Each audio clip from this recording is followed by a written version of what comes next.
Why some options traders and options sellers fail and don't make money. David Jaffe with BestStockStrategy.com. You can go to BestStockStrategy.com and enter in your email address to receive over $400 worth of valuable training that's worth more money and more valuable than a lot of people's materials that they pay for. In this video, we're going to discuss why some options sellers and options traders fail. The primary reason, and invariably the reason why some options traders fail, is they trade too large. They just get greedy. And when you sell options, you're going to get accustomed to winning 90% of your trades, maybe even 95% of your trades. In 2017, I don't believe I had a losing trade the entire year. And what happens is you get overconfident unless you've sustained a loss previously, that it teaches you that invariably or irrespective of how successful you are, whether you're winning 500 straight trades, that you should always have this bit of fear in the back of your mind that something can go wrong. You're never safe as long as you have positions open. And what happens with people who win 50 straight trades or they make 5 or 10% in a month, they get overconfident and they trade too large. They figure that they are not satisfied with making 5% a month or 3% a month or 10% a month, even though just simply making 3% a month, when you compound that, that would put you at around 45% a year, and that would make you more successful than 99% of the traders out there or 99% of the investors out there, because as we know, day traders don't make money. But what happens is when people are not happy with making anywhere from 3 to 10% a month, they get very greedy and they start taking too much risk and they increase their size. This usually happens when you trade spreads. Instead of trading 5 spreads, they end up trading 50. This doesn't happen when you trade naked options because the buying power reduction in your account will not allow you to trade 10 times as many options as you should trade. But with spreads, because the buying power reduction is so much smaller, instead of trading 5 spreads, they will end up trading 50 spreads or 100, and then the stock market will have a bad week where the S&P will decline 3 or 5%. The individual security that they're trading will also go down by 3 or 5%. They'll be too aggressive and they'll choose strike prices which are too close to the current market price, and then potentially those the strike price will, or the actual market price for the stock, will end up between the lower price put that the price that they shorted and the lower price put that they bought. So it'll end up in that no man's land. It'll end up, the market price will end up below the price that the put that they shorted and above the price that the put that they went long. And as a result, they will end up having to close out that position for a really large loss. So the primary reason why people lose money when they sell option premium is size. And they understand and they believe that they're going to win 100% of their trades, but they don't, because when the market has a bad week then, or a bad month, then they will end up losing a year or 2 years worth of profits. The goal is always to make less during the good times so that you lose a lot less during the bad times.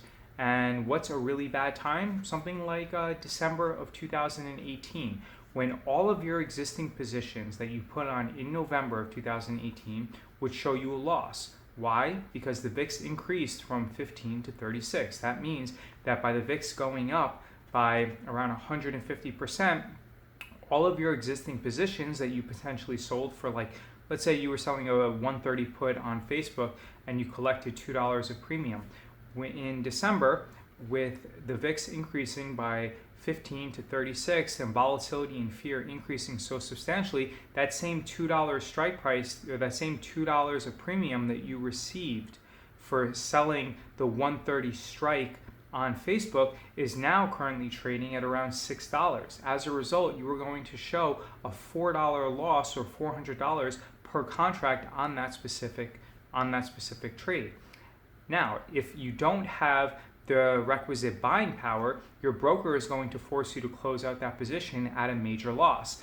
Now on March 16th, when Facebook is trading at around $165 a share, you are thinking that you assumed and took a massive loss simply because Facebook fell below 130 and you didn't have the buying power to ride out that momentary crash in the stock market like we experienced in December of 2018. So you're punching yourself and you're going to have to continue to hit a massive amounts of singles just to bring yourself back to where you were in November of 2018 prior to the market crashing 10 or 15% like it did in December of 2018.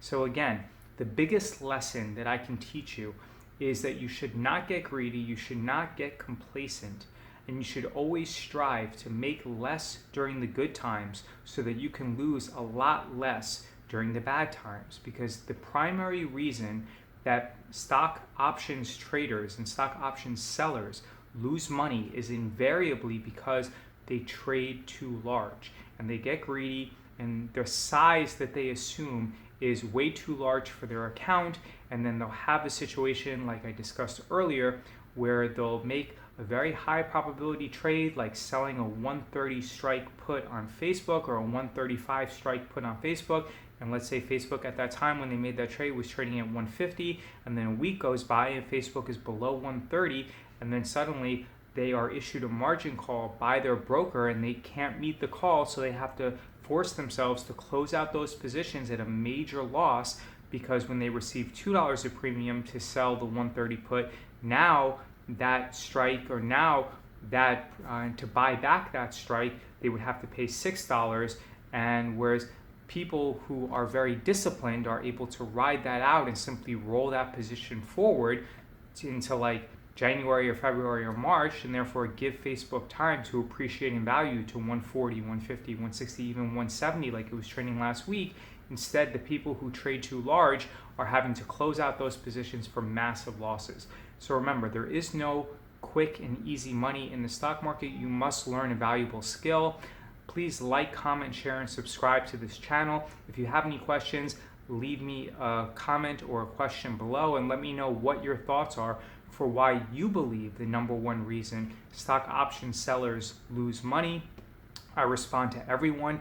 From the 30,000 options trades that I've made, I can tell you that invariably the reason why stock options traders will lose money is that they trade too large and they get too greedy, and making anywhere from 3 to 10% a month is something that they are not happy with. And yeah, can you make 10% a month consistently? No, definitely not. Did we make I made over 10% in January of 2019, but that's not really fair, because the reason is that volatility contracted so much from where it was in December that I took losses in December, and then as a result I made like 15% back in January of 2019 and made back a lot of the losses that I had in December 2018. But in general, you should strive to make around 3.5% a month is what you'll make by selling premium. That is a safe amount of money that you can make, that you could target every single month.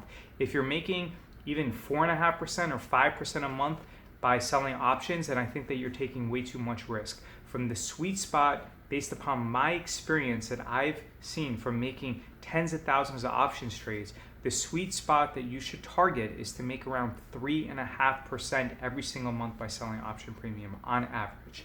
So if you have any questions, let me know, and please like, comment, share, and subscribe to this channel, and I'm here to help you.